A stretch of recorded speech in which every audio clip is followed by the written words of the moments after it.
All right, so day 2 of electrical drawing workshop. We're going to go too fast, really. Would never expect anyone to be able to keep up with all of this, especially if you're a first-year teacher or first-year student. But the purpose of this video is to offer a reference, something that you can refer back to often, and pick a circuit that maybe you're struggling with, find it in the video, and get a decent explanation. So I'm going to talk fast. I'm going to try to cover way more than anybody should be able to capture in one sitting, but I'm going to go from topic to topic, from lighting to receptacles to GFCIs in the next 2 days with about a 45-minute presentation with each. So I guess basically these 2-hour sessions, 2 1-hour sessions, are going to represent about 6 weeks of teaching if I had to ballpark it. So if you can't keep up, if I lose you, go too fast, that's by design. We're working on a tight schedule, and we're trying to cover a lot of ground, but I hope that you will use the pause button a lot and the rewind button a lot, and as you build your repertoire and electricity drawings, that you'll use these to not only help teach students, but if you're a student, help learn some of these diagrams that we use in the CDE. So I believe yesterday we made it all the way up to lights controlled by switches. And today we're going to start with a 15 amp light controlled by one location, but we're going to run the source to a different spot. We're going to run the source cable from the breaker box to the junction box. We're going to come down out of that junction box and have what we call a switch leg that comes to the switch. So one of the terms we use for this often that you'll hear is we call this a remote switch. Now the reason it's called remote is because the switch itself comes after the junction box. However, up here on the schematic, we're gonna see that the schematic for this problem is the exact same than the last problem, because if you trace the electricity is going to flow from the source to the switch to the light. The Romex run is going to be a little bit different, so keep up with me here. We're gonna go probably too fast for all this to really soak in. So our source cable, and remember I'm drawing where I can't really see my hands because I've got a laptop in the way, sitting up on my desk, so my drawing may be a little ugly here. Our source cable should go to the junction box. Now the junction box, we should have our switch leg like this. And we'll go ahead and 14.2, excuse me, with ground should go to both of those. And the reason we know to use 14.2 is because we have a light that has has a need for a hot wire and a return, and we have a switch which has a need for 2 hot wires. So we don't need 14.3. In this case, we would have 1 extra wire. So I made a mistake there initially. We should only use 14.2. So our breaker box is going to look the same as we've learned yesterday. We're going to have a neutral and a hot. And once again, if you watched the video yesterday, you know that we're not drawing grounds anymore, just to keep things simple. There'll come a time where there's a device in every box on this paper, and to have green everywhere is just going to make things more confusing. So the ground is there. If you're in the Electricity CDE, you should most definitely be drawing grounds and wiring grounds. If you're in the class, you should be wiring the grounds, but not necessarily drawing them in the class. That's my recommendation. Some people may disagree with that, and that is fine. If you want to teach the drawing of grounds in your classroom, I fully support you. In my experience, it was a little too confusing to teach it to 30 kids and always have someone that hadn't quite caught on to how the ground should be drawn. So a little trick here that I like to teach my electricians: you got 1 light, you got 1 return screw out of all these. These are both hot. This is hot. And you only need 1 home run. So let's go ahead and get that out of the way. Now that's a little abstract. That's the end of the circuit, and we're drawing it first. But that little trick right there will help you a lot of times. If you'll go ahead and draw your home run, which is your neutral back to the bar and anything that needs to be connected to that, that'll help you a lot of times.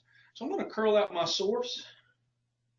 And the thing that all my students would like to do whenever I got to this point in the class, most of them would like to hook that source cable straight to that light. And what that does is that makes this breaker the switch. As soon as that breaker was to come on, the electricity would come straight to the light, and the switch would have no place. Remember, the switch is remote because it comes after the junction box, but the electricity needs to go through the switch first for it to control the light. So here's a critical point in electrical wiring. This is something that we need to fully understand. And I'm tempted to draw this incorrectly to show how this drawing is supposed to work, but I'm not going to do that because we're being recorded and somebody may watch this and not fully keep up with what I'm doing. So I'm not going to draw this incorrectly, but I am going to talk about it incorrectly. If I was to hook black wire to black wire right here out of this 14-2, and I was to come down to my light and hook it to one of the hot sides, that would leave me with a white wire. And that white wire would potentially go to my light. And remember, the copper inside the wire is the same. The copper doesn't care what it's hooked to. It's going to conduct electricity no matter what. The colors are for your benefit and mine. The colors are for safety. The colors are for us to follow a certain color code so that this particular incident does not happen. The National Electric Code forbids two white wires, in this case, to be hooked to a light. Now think about it. If we were to replace this light, say we bought a house and we're the second owners of the house, and somebody was to have been allowed to get their permit, and the permit passed inspection, and the house was wired this way, with the black wire here going to the switch and the other wire coming out of the switch being the white wire going to the light hot. And let's say we bought the house, we like the house, it's a little old, we want to change out this light and put in a ceiling fan. So we're going to, all this is sheetrock. You can't see the wiring behind the wall. You can't see what's going on. You just take the junction box, you unscrew the light, and whenever you pull it out of the wall, you got two white wires, and you don't know which one's coming from the switch and which one is your home run. And so you have an issue. You cut this off or you unscrew it, you go get your ceiling fan out of the box and you go to hook it up, and you don't know which one's hot and which one's not. It's a major issue that can be solved right here. The code does allow you to use the white wire to load the switch. So what we're going to do right here is we're going to use our white wire right here. Now I'm drawing these wires extra thick here so that you can tell which ones are blue and which ones are black. We're going to use the white wire to load the switch. I don't have a yellow marker, but we'll put our yellow wire nut right there and pretend we had a yellow marker. Down here, it's courtesy to put a piece of black tape, and that represents to an electrician when they pull this out of the wall that this is your source. This is the wire that is coming from the breaker eventually. And then we'll use our other black wire to act as a hot wire going to the light. Regardless of color of wire, you should remember from yesterday that these switches have two brass screws, which represents two hot wires. Now, one of them's coming from the source, and when you turn the switch on, the other one becomes electrified and goes to the light. Doesn't matter. I used to tell my students, I don't care if it's a pink wire, a yellow wire. Of course, that's not going to ever happen, but whatever wire is hooked to these, you treat a switch as hot on both sides at all times, and you never change a switch without shutting off the service, shutting off the breaker. But one thing that helps us get over this, why are we using a white wire now as a hot wire going to a switch? One of the things that helps you get over that is, hey, I've got a switch down here and it requires two hot wires. It is never going to have a neutral wire hooked to it. This white wire in this case is not a neutral. It is actually a hot. And so we put a little piece of black tape there as a courtesy. Some folks will put a piece of black tape right here in the CDE. And that also helps if you open this junction box up and you see this going on right here, you know that this is your source cable and that this will be coming out of your switch leg. Schematically, it's going to look like this. It's going to look the same as yesterday. We're going to have a 15 amp breaker. It's going to go through a switch first. It'll come out of that switch, go through a light. and then go to ground. This is a crucial circuit, a critical circuit. This one comes up a lot in the CDE because it is a little difficult, a little bit more difficult of a topic to grasp. But once you grasp this, that's really the most difficult thing in electricity. Once you grasp these remote switch circuits, and we're going to go over several of them today, you've really got this whole thing licked. It doesn't get much more complicated than this concept. And as a teacher and a student, we spend as much time as necessary for folks to recognize when you're going to break color codes. We call this breaking color code. All right, so if we did one light controlled by location, a remote location, source to the junction box, my next circuit is going to be two lights. So we're going to do two lights controlled by one location. I'm going to abbreviate here, source to the junction box, J box. Here we go. Same circuit with two lights. I'm going to go a little quicker because this is the same concept. I'm just adding a light.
I gotta get a yellow colored pencil.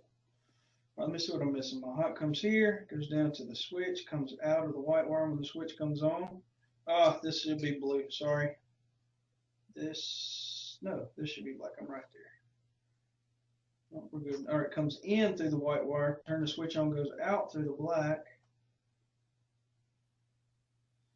Anything underneath this wire nut is now electrified when the switch comes on, so this light comes on. This light comes on, electricity travels through here. Here's my home run. That circuit should work. Schematically, I'm going to use my pen here. It's a little sharper point. Go through a breaker, 15 amp. We'll go through one switch. I'm going to open the switch this time. We'll come down to a light. We'll draw a dot to show that we split the electricity after the switch and went to two lights. We will connect these as well, and I'll show that right here. Then we'll come down and go to ground. Two lights control from one location, source to the junction box. All right, the electricity contest allows for two simple switches, I believe, inside your toolbox. So I think it would be important if we showed at this time, since we have two of these according to the rules in the toolbox, we should show two lights controlled by two locations independently. So we're going to do two lights controlled by two locations with three-way switches in a bit, but I think we should show this. I used to teach this circuit a lot. It kind of falls in line in the lineage of circuits in my mind as a teacher. This is what you should do next. Once you mastered one switch controlling lights, you should do two simple switches because a lot of rooms are connected to one breaker. When one breaker goes off, you may have 2 or 3 rooms full of simple switches, on-off switches that go down with that breaker. So I think it's good teaching that people learn how to split switches and control lights. But I've never seen it in the contest. I've never seen the circuit that we're about to do show up in the CDE. So that's just a little disclaimer. So I'm going to, I don't know really how to word this, but I'm going to word it this way. I want two lights controlled by independent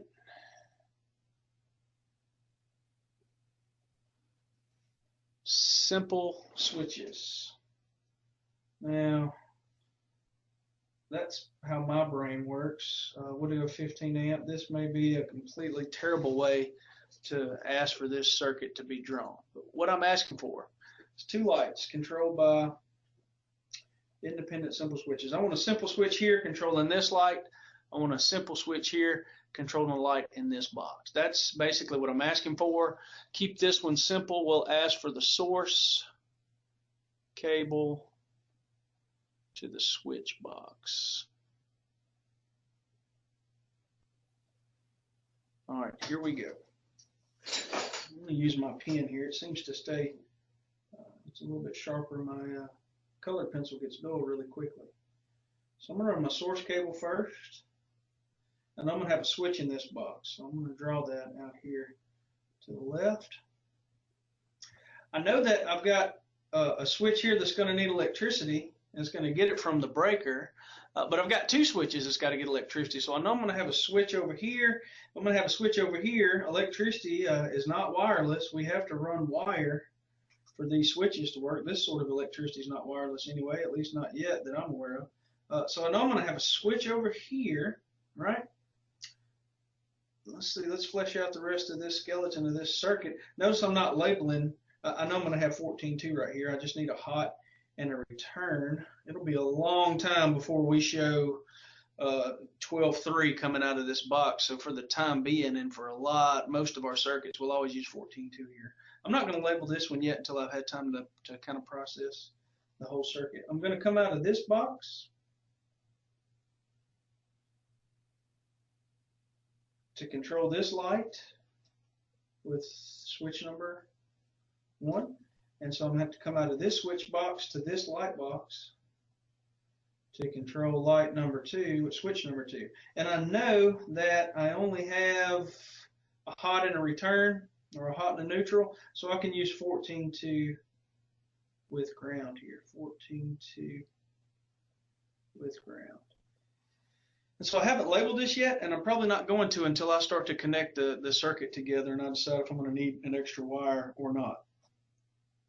Up here, it's going to be pretty basic. I'm going to use a black and white wire. That's all that's allowed to come out of there, unless I was to draw the ground. Up here, same thing. These lights are not connected, so when one comes on, the other one will be off, or they can both be on at the same time, or they can both be off. We'll be able to, this is a fun circuit with your kids in the shop because you can kind of turn them on and off and watch the lights come on and off independently. It's a pretty neat little aha moment with this one. I'm going to have my hot and my return. So I know I need 2 home runs. Switches really don't require any home runs. They require electricity in, electricity out, or they require a hot wire and a hot wire. So I'm going to go ahead and draw my home runs. That has helped me out tremendously, teaching people how to. These got to go back to the neutral bar. They go nowhere else. That's their job, to take the electricity unloaded back to ground. So I'm going to go ahead and draw my home runs. This one will need a home run. This one, I assume, I can't just draw it from here to here, right? It's got to go through this conduit or this network of Romex to get back to this point. And one of the things you'll see younger students do is draw a line from here all the way back to here, and that's not really correct. You have a connection to make every time you have these boxes where 2 wires come in. So I'm going to curl this out and connect that home run here, and then that will connect to the actual home run right there. So there's my path all the way back to the neutral bar, all the way back to ground. I know I got a hot wire here that's going to need electricity from the switch, so I'm going to draw that. Electricity from the switch is going to go there. This light is going to receive electricity from this switch. So things get kind of muddled up here. You can see why I don't like to draw grounds at this point. All right, so my source cable, I'm going to curl it out because I need this to have a source. I need the other source to come here. Looks like I don't need any extra wires. I'm going to go hot here, and I've got my home run, so I'm just going to keep 14.2 in between these switches. You see how I held off on labeling that? Because sometimes if you label it, then in your brain you're stuck to only using those two wires. By leaving it open, I can decide later, after I've pieced together most of the circuit, I can decide, hey, I didn't need 14.3, I'll just use 14.2. So I'm going to jumper wire to the top of my switch, and that's going to leave this down here in this switch loop to feed switch number 2. And so there's where I split the feed from the breaker. So let's follow it. Turn the breaker on, electricity comes down. What's ever under here is now hot. So my switch is hot here, my switch is hot here.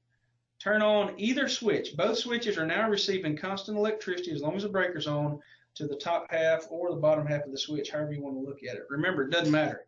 A switch is electricity in and electricity out, so it doesn't matter which one of these two hot plugs we're connected to. But regardless, both of my switches are hot. When I turn them on and electricity is allowed to pass, electricity is going to come up to this light. It's got its ride to the home run or the neutral bar through the white wire. Likewise here, switch is hot, conducts electricity to this point, goes to the light, crosses a filament, comes back to neutral, comes back to ground.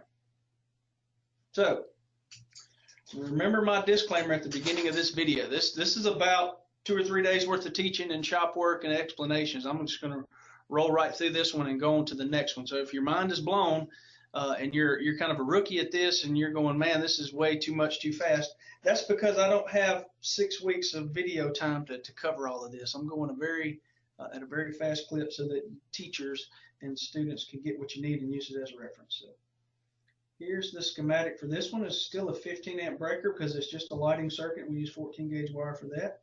We're going to come out of that breaker and we're actually going to split the feed right here. So remember, we had 2 switches that got electricity. And one here. I'm just going to draw the other one over here. Switch 1, switch 2. Here's the other switch. This switch went to a light.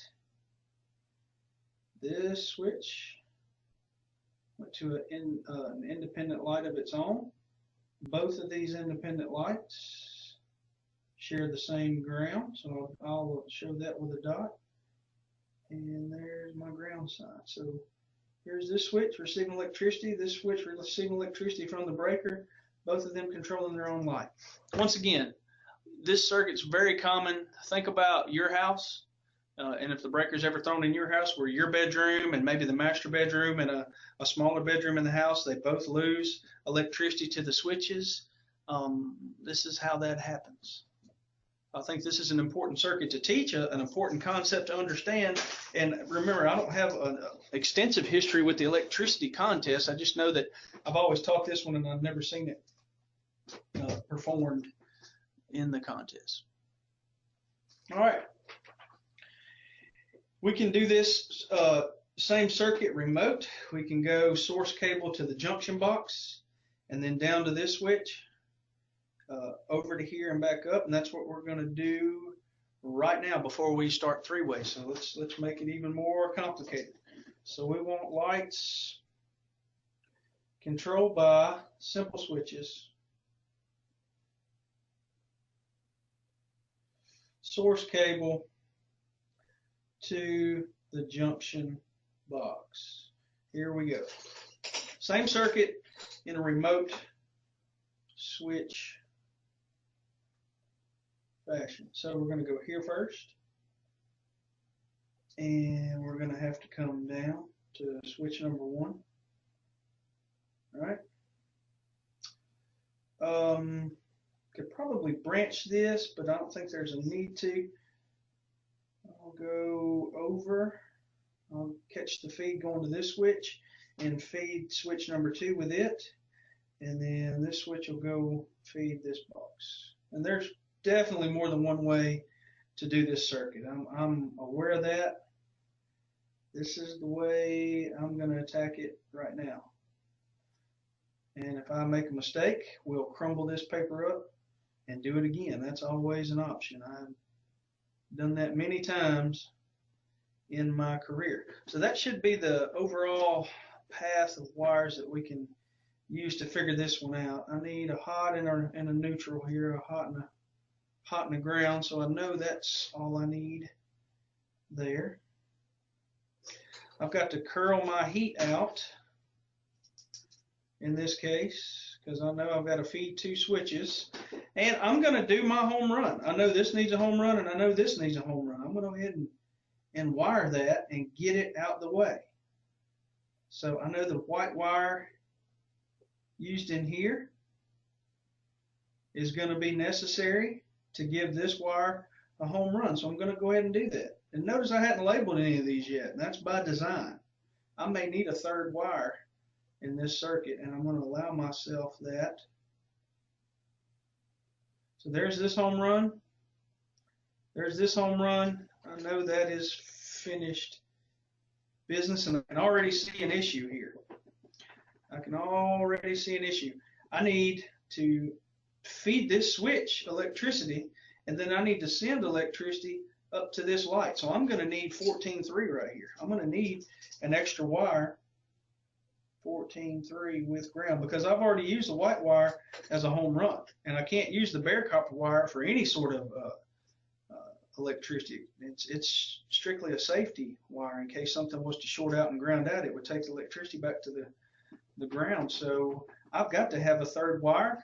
I'm going to go ahead and use that red wire in 14.3, and since it's red, it's assumed hot. We don't have to put a piece of black tape on here or anything. Any electrician opens this up and sees a red wire, they're going to assume that it's being used as a hot wire. So we're going to use that red wire to feed this switch, and that will allow us to use the bottom half of this switch to electrify this light. And I just made a mistake. I'm going to correct it, and it's going to look bad, but I don't have an eraser, so this is the way I got to do this. I have 2 switches that need electricity. I'm going to curl this out and pigtail to this switch and use this black wire in this Romex to feed this switch. I made a mistake there when I went straight to that. This is basically, this red wire represents the breaker. It's basically the source cable. I have 2 switches that need source feed, need source electricity, and that was a simple mistake. That's a pretty common mistake of mine to do that. So disregard this. Disregard this little red line right here. This doesn't exist. I wonder if I can white it out with a pencil. No, it's not going to work. Okay. I'm going to curl this red out, use a jumper wire, and that jumper wire could be black. It doesn't have to be red. It's going to be a piece of scrap wire anyway. We're going to come out of here to the bottom half of this switch. The only thing left is the black wire here to feed that. So this is 14.2. This is 14.3. And of course, this is 14.2. So this is our first introduction into needing 14.3, and that's interesting because we're about to move to 3-way switches where 14.3 is necessary all the time. Schematically, it's going to look the same as the circuit that we just did. So schematically, we're going to have a breaker, and we have 2 switches, so we're going to split that. I'll just go down to this switch. And this switch will go to a light. I'll go over to the switch number 2, simple switch. That switch went to a light. Both of these lights shared a ground. Same schematic, different choice of wire path. Sorry about the mistake right here. That's unfortunate. But we'll move on. So that is that's a crash course in simple switches controlling single lights and double lights in remote circuits, as well as those types of circuits that run straight to the switch box. And we're going to stay with the lighting circuit theme. We're going to continue on with those, but we're going to address three-way switches. And three-way switches and four-way switches are a new ballgame here. First of all, here is a three-way switch, and it's called a three-way because it can throw the circuit. In a minute, you'll see there's 3 screws on it. First of all, if you use control the light from 2 locations, I really don't know why it's called a three-way switch, but that's the general industry term. Most high-quality three-way switches will have a pivot screw or a common. That's the same screw depending on what part of the country you're from. Here in the South, I've most often heard it called a pivot. Other folks call it a common. If you look on the back and it's labeled, a lot of these high-quality switches will have labels on the back, and it's going to be called a common. So I think most often this black screw up here at the top is referred to as a common. These 2 are always referred to, or in my limited experience, everyone I know calls them traveler screws. So we have a pivot or a common and travelers, and that is very important because we're going to have a lot of wires going a lot of different directions, and we've got some simple rules we're going to follow. You have to be able to identify first and foremost the pivot screw from the traveler screws. And when I just say it naturally, I'm going to call this a pivot. That's just the way I was taught, the way I learned. Three-way switches come in pairs. You cannot use them independently of one another. So three-way switches don't have an on or an off. I'm sure sometime in your life you have noticed, whether you're in a school, a gymnasium, a hallway, somebody else's house, something, you have flipped a switch down and the lights went off. I mean on. You have flipped a switch up and the lights went off. And then most of your life you have been exposed to an on-off switch, and it's usually mounted in the box where you flip the light switch up and the lights come on, you flip it down and they go off. Well, in three-way switches, all that's changed because depending on which one of these are thrown, up may be off and down may be on. So before we start wiring this up and really blowing your minds, I want to show you schematically what's going on. I think it's best to teach this from a schematic point of view first. I've got a couple simple rules that you have to have memorized before we can really pursue this any further. And I would hope that I have electricians out in the world today that came through my ag department, whether they're professional electricians or not. I have students who came through my ag department that if you were to ask them, what did you learn at Lakeview High School in terms of the three-way switches, they would say this. They would say that Smith taught me 3 rules. 1 pivot has to be hooked to the breaker. 1 pivot has to be hooked to the light, or lights, and travelers hooked to travelers. This is on every exam.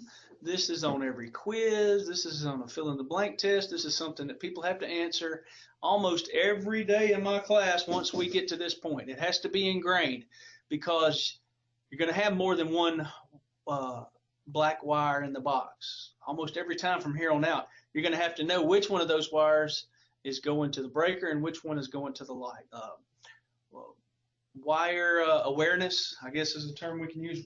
Knowing where your wires are coming from and where they're going is essential, and knowing where these pivots are and what they're hooked to is essential. And the way it was taught to me and the best way I know to teach it to anybody else is right here. Now, I'm sure there's some younger teachers who can come up with a fancier way to make people understand this, be it a rhyme or a rap or whatever. This is the way I taught it. This is the way I'm teaching it today. 1 pivot's got to be hooked to the breaker. 1 pivot's got to be hooked to the light. Travelers have to hook to travelers. So let's look at this schematically, and I'll show you exactly what I'm talking about. I'm going to go through my breaker.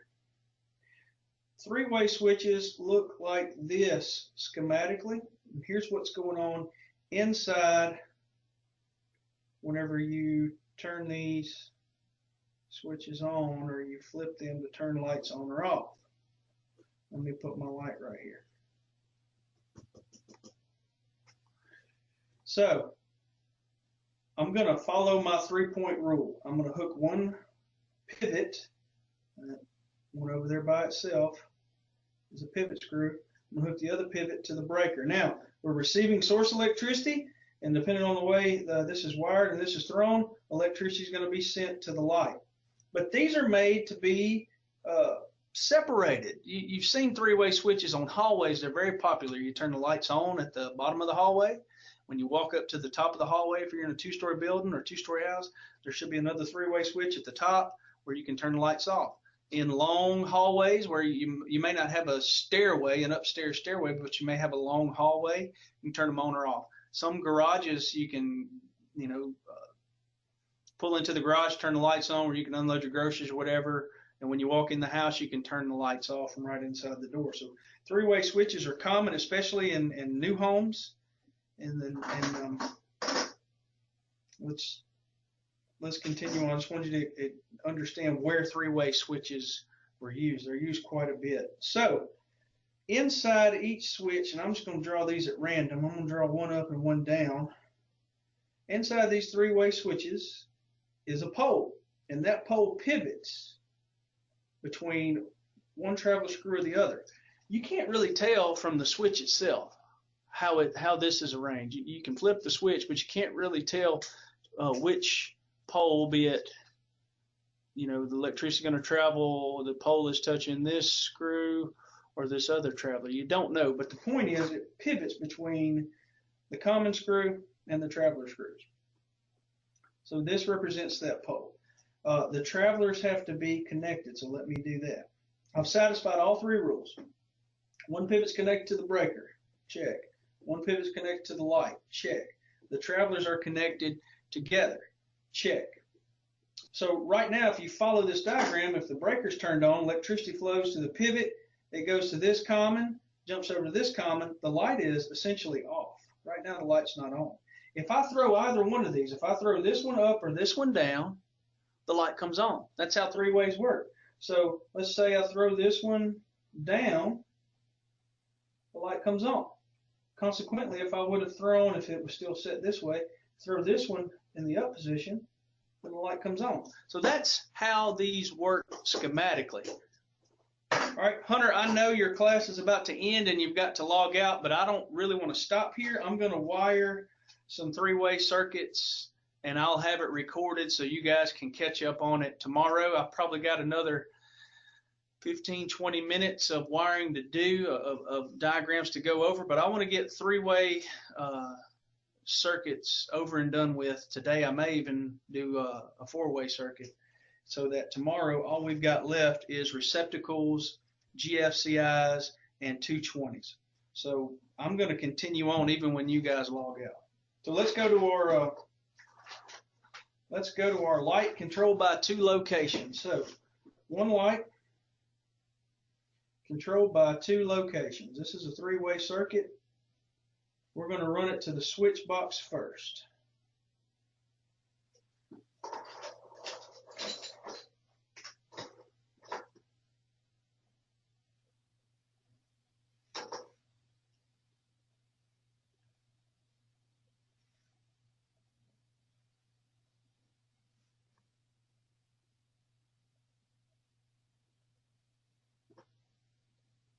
This is a three-way switch, so it's going to have a pivot on top, travelers on bottom. Going to look different than the simple switch in that regard. It's going to act differently as well. We're going to wire it differently. So I only need 14-2. I only need a hot and a home run here. I only need a hot and a home run here. But here I've got three hots. I'm going to need to travel, plus I'm going to need to carry electricity. I'm going to travel hot, and I need my home run, so I'm going to use 14-3 with ground right here. So here's my source. Here's my home run. I'll hook my source to the pivot. Remember my rule, one pivot to the breaker. Check. Go ahead and hook this pivot to the light and get it out of your way. It'll be simple. Check. I'm going to hook the travelers together. So I've got a black and a red in here that I'm going to use to carry electricity. I'll go ahead and get that out of the way. I'll wire this according to my little three-step rule. One pivot to the breaker, one pivot to the light, hook the travelers together. Now all I've got left is my home run. Oh, wrong color. Here's my home run. I'm going to curl that out. I've got a white wire here to connect to, white wire there, and back to the source. I'm going to draw this schematic real quick. We just drew it actually on the back of the paper. I'm going to go into switch 1 or switch 2 and come out of that to a light and then go to ground. So my pivot's here and my travelers are facing each other.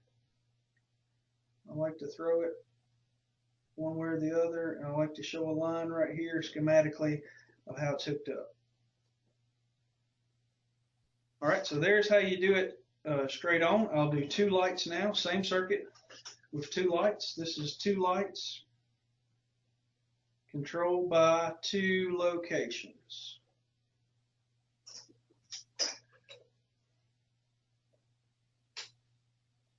Source to the switch box.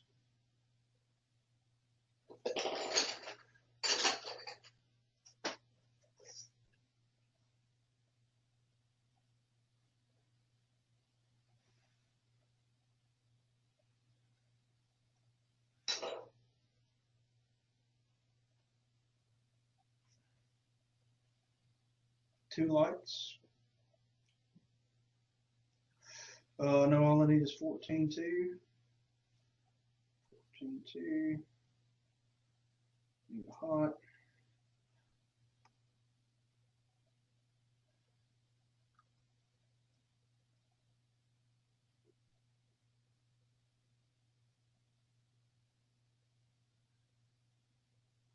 One pivot to the breaker. Check. I'll go ahead and do my 1 pivot to the lights. So I know I've got 2 lights. I'm going to curl it out, take it to that light, and then use a jumper wire there. And draw my home run. It's not going to change from previous circuits. I'll go ahead and finish this all the way back to neutral, and then all I've got to do is hook my travelers up.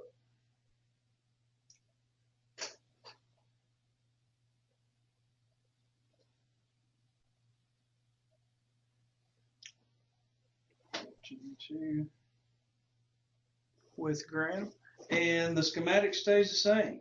Breaker, switch 1, switch 2, go to the light. We're going to split and go to another light. Both of these are going to come together here and then go to ground. And I'll draw my pivots, traveler, excuse me. Connect travelers, throw pivot one way or the other. That should satisfy schematically this problem. Oh, I didn't finish my, there we go. All right. I'm going to stay with 2 lights for the remainder of the 3-way circuits, because if you can draw 2, then you can definitely draw 1. And so instead of doing 1 light and then adding another one, doing a whole separate drawing, just for sake of time, I'm going to do 2 lights every time. So 2 lights controlled by 2 locations with no, let's see, run the source to the junction box, J box, I'm going to abbreviate. Run the source to the junction box, and let's just leave it open for now. There's 2 different ways to do this. Sometimes they'll specify, oftentimes they will not. So there's 2 different ways to skin this cat. 2 lights controlled by 2 locations, that's 3-way switches. Run the source cable to the junction box. So let's do that. Let's run source cable to the junction box first. I'm going to do it with a switch loop, what we call a switch loop. I'm going to loop the switches here. Now, another thing, don't fall in love with this drawing and say this is the only way it can be done. Because oftentimes in these contests, they will specify which box the 3-way switches go to. Remember yesterday, I told you need to make yourself familiar with the rules and know that this box is numbered something, and this box is numbered something, and this box is numbered something, and this box. So quite often in this contest, they'll say put switch number 1, which is your switch going to the breaker, the pivot going to the breaker, whatever switch you have going to the breaker, switch 1 usually. They may say put it in this box. So don't take a screenshot of this drawing from the video and say this is exactly how it's supposed to be done. There's some little nuances in the contest that you'll need to pay attention to, and that's one of them. They will specify often where the switches are to go. All right, this, by my understanding, this Romex between these two switches, it does have a name. I've heard it called a switch loop. So from my understanding, if the judge was to specify this and said, I've seen them specify no switch loop, which means you can't have this. I've never seen them specify that you have to have a switch loop.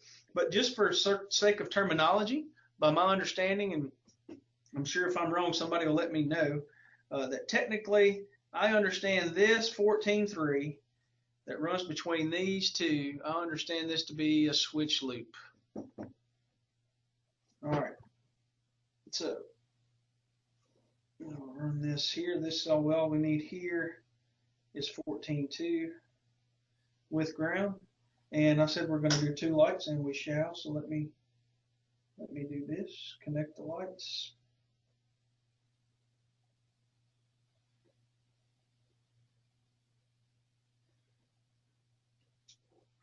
Run my source cable there. All right, so I'm still going to follow the 3-step rule. That's why I said when I wrote it down on the paper earlier, you cannot get away from the rule. This gets confusing, and the best way to get yourself out of a confusing situation is, remember, it says, my rule, it says 1 pivot to the breaker, 1 pivot to the light, or travelers, connect to travelers. Any of these 3 things we can do right now. And notice I didn't specify which one of these pivots, so I can hook this pivot to the breaker. If I wanted to, I could wire all the way back through this network of Romex. I could wire this pivot to the breaker and this pivot to the lights, and I satisfy the rule. For simplicity, I'm going to wire this pivot to the breaker. So I'm going to curl out. And since I am remote here and I'm using 14.2, I'm using a switch leg, I'm remote, I'm going to have to break color code just like we did way back when, because if right now, if I go down to feed this with this black wire that's in here, I'm only going to be left with a white wire to come up as hot, and that's against that's against the National Electric Code. So right now I know in this situation, I'm going to use a white wire. I'm going to put a little piece of black tape on it right there as a courtesy to go and feed this pivot. So at the bottom of this, I'm going to have a white wire feeding a pivot screw. And I'm going to put a little piece of black electrical tape right here as well to signify that. So 1 pivot's hooked to the breaker. I can go ahead and check that off. So I need this pivot to go all the way back to the light. And I guess I'll use the black wire here to do that. And I'm going to hook black wire to the pivot here. I've got a black wire left in here to feed the lights. I've got 2 lights, so I've got to curl this wire out. I'll hook this to here, and then I'll take a jumper wire and put a pigtail where I've got the 3-wire pigtail right there. Likewise, for my home run, I got to do the same thing. I'm going to hook this one directly to it. I'm going to take a jumper wire, make a pigtail, and hook to there. And I forgot to label this Romex. So, pivot, hook to the breaker. I've got a pivot that's running all the way to the lights. Now I've got to hook my travelers together. I'm only left with red and blue. And I can use the white wire for a traveler wire. Not a big deal. I've never marked this with black tape. I think it's understood that it's hot or it's being used as part of the circuit between the travelers in this situation. Schematically, it looks exactly the same as the last one. All three of these circuits with three-way switches turning on and off two different lights is going to look the same every time. So I'm going to go through a breaker. I'm going to go through switch 1, switch 2. I'm going to come out of switch 2 and feed two lights, two lights. They're going to be tied together. I'll just tie them together right there, and they're going to go down to ground. So here's my travelers. There's this pivot going to the breaker.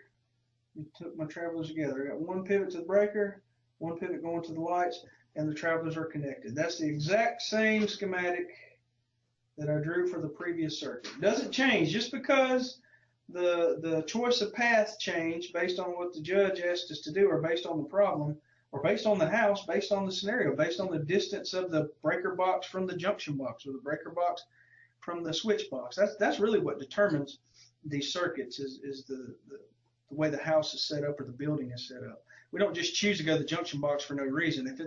If we can save wire by doing so, then that's why we make these decisions in the real world.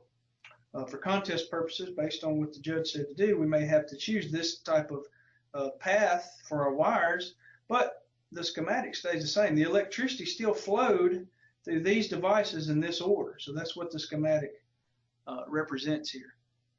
Let's do it in a branch style. So we're still going to go to the junction box first, but we're not going to use a switch loop. We're going to do what's called a branch. So we're going to come down and then go, we're going to tie in over here. And it's a little bit cleaner and neater. And I used to tell my students, if the judge didn't specify, if he told you to run the three-way circuit and run the source cable to the junction box first, but he didn't specify whether or not you needed a switch loop or whatever, if that was the only specification, then let's run it as a branch. So we're going to do two lights controlled by two locations, source to the junction box, and I'm just going to say branch right here. This is basically what we're doing. So branch, we're going to come out of here. We're going to branch over to this box. And by doing this, we don't have to do any weird color codes. We don't have to break any color codes, actually. And I tell you what, we're just going to do one light. If you can do one light, you can do two. So we'll just do one light in this case. All right, so I'll show my heat there. Here's my neutral, 14.2.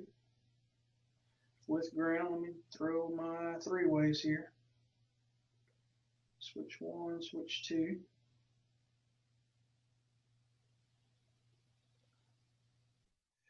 All right, this is both legs, or both branches rather. 14.3 with ground. Both these are going to be 14.3. Got a real simple home run. I've just got one device that needs unloaded way back to ground. I'm going to curl out my source cable and feed. Either one of these really is fine. Remember, one pivot to the breaker, one pivot to the light. I'm going to choose this one. It'll flow just a little bit neater that way, but I could have easily have taken the black wire out of this Romex and fed this breaker. Would make no difference to me. So there's one pivot to the breaker. Let me hook my other pivot to the light. And then let me hook my travelers together with whatever wires are left, which happens to be the white wire and the red wire.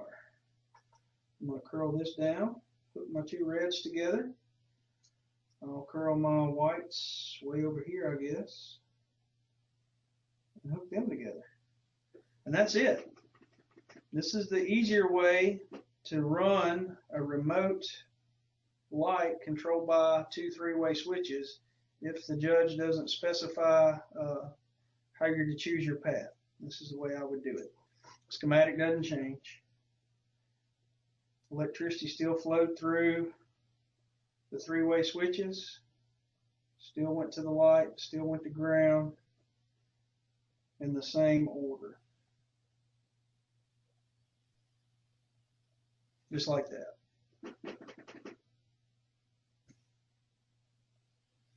All right, that is three-way switches in a far too fast fashion, extremely fast, never to be completely grasped if it's been taught that fast. I don't know of especially if you're just a complete rookie and watching this for the first time, feel free to have your mind blown, because it took me several lessons before this fully is something that I fully grasped onto. I'm going to add one more thing and call it a day.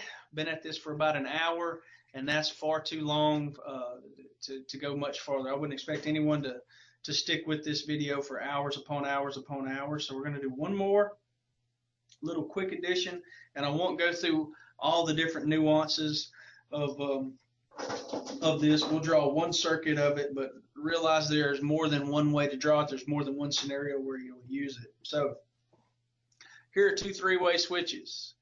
There are situations where we need to control a light from more than two locations. Large auditoriums, you may have 4 ways in to that auditorium. You may want 4 ways to turn on the light. So you could have other switches placed that allow you to do that. As long as you got 2 three-ways, in between those 3 ways, you can wire in what we call a 4-way switch, which looks like this, and you can control the light from 3 locations or 4 locations or 10 locations. It doesn't really matter. You're kind of unlimited. This is a really cool circuit, especially when you wire it and your kids get to turn lights on from 3 different switches. You flip one switch up and the lights come on. You flip the middle one down, they go off, and then the last one you flip it up and they come back on. This is pretty cool. You teach it in class.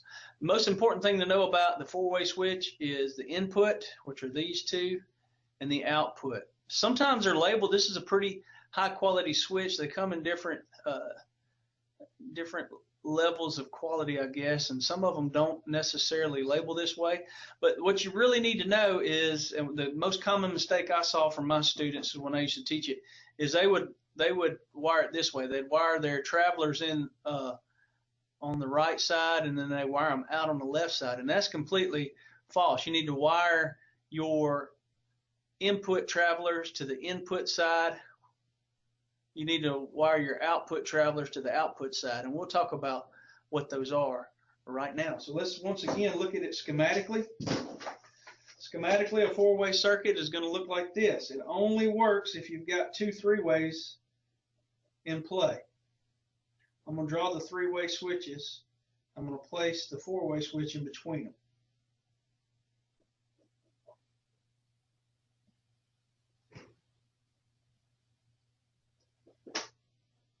Here's my light. Here's my breaker, 15 amp. The same rules have to be satisfied. One pivot to the breaker, one pivot to the light. And these travelers have to eventually be connected. However, since this is the source 3-way, we now must make sure that we wire the travelers coming from the source 3-way to the input side of the 4-way. And on the output side, we must wire these travelers on the output side of the 4-way to the travelers on the 3-way that goes to the light. That's a mouthful, so that's a lot to grasp at one time, but that's the rule. And I can throw these toggles. Once again, you can't see them in the switch. You don't know which way they're thrown. Now, what goes on inside of a 4-way switch? Well, inside of a 4-way switch, you have 2 things. Whenever you flip the switch, basically it's like a pair of scissors inside. See if I can illustrate this.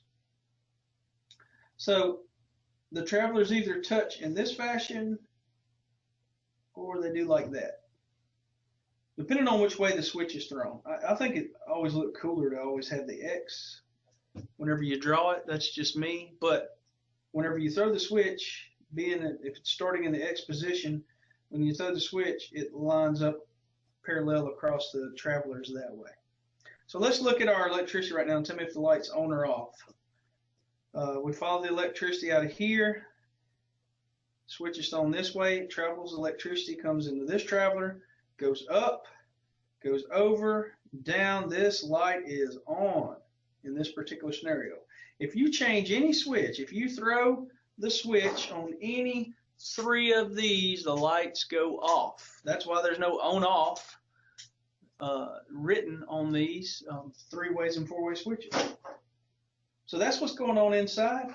Now let's draw a simple 4-way circuit and call it a day.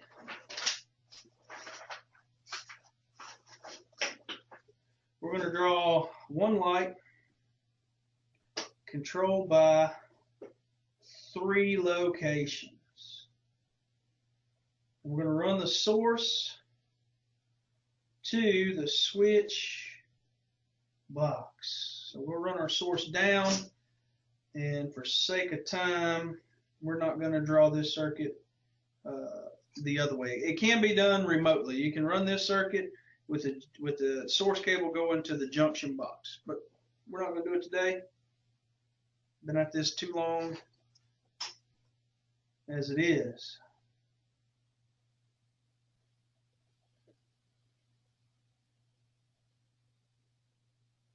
I'm just going to draw this up to this light. It could have went to this light too, it doesn't matter. Unless the problem specified, it doesn't matter. So here's my output 3-way. I don't have to label that, I just want to refer to it as such. Here's my input 3-way. Here's my 4-way. 4-ways, 2 travelers on top, 2 travelers on bottom. We need to label them though, input and output.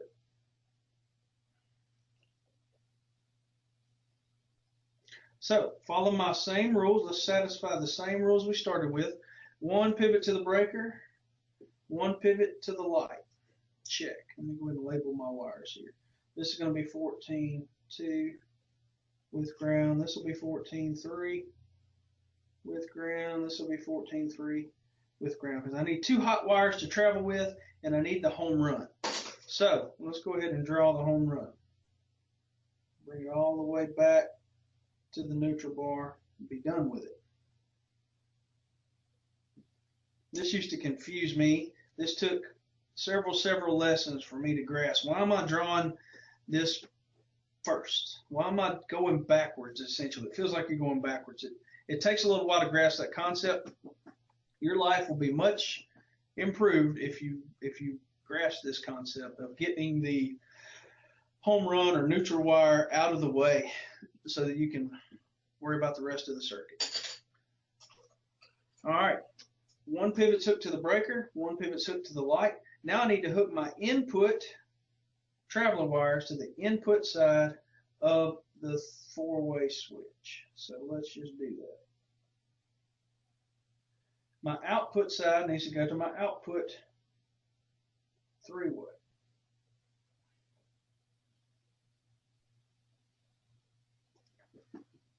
Just because this red wire was hooked to the right side, when it travels over here, it hooks to the left side. None of that matters. This will still work, and you can actually draw that schematically and prove it. As long as these travelers are hooked to these travelers, you're fine.